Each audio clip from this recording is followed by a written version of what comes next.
Welcome to our channel. Today we how to invest in pollution insurance with AIG. Quick tutorial step by step clearly.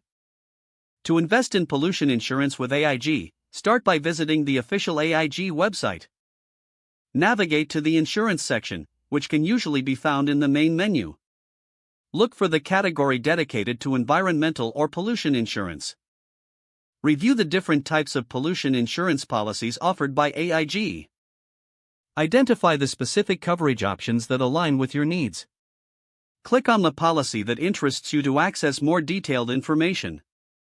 Take note of the coverage limits, exclusions, and premiums associated with the policy. Consider your unique situation and the risks your business may face regarding pollution liability.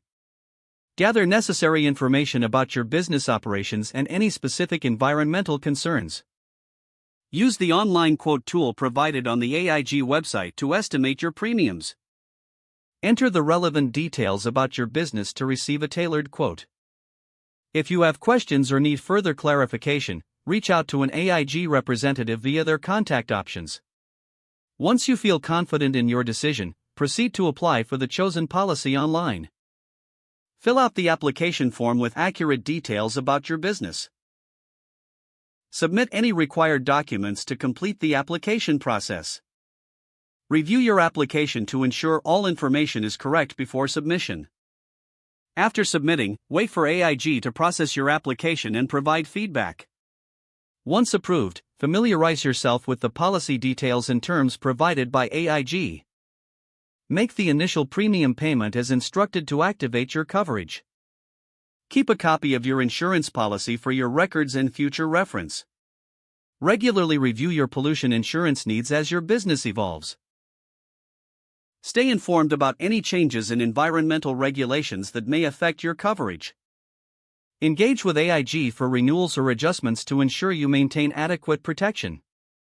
If the page does not load, refresh the browser or try again in a private or incognito window. Make sure you are using the correct email address, then retype it carefully to avoid small typos. If your password is not accepted, use the reset option and create a new strong password you can remember. Check your spam folder for verification or security emails, then complete any requested confirmation steps. Enable two-factor authentication if available to improve account security and reduce unauthorized access risk. Don't forget to like this video and subscribe to our channel for more step-by-step tech guides.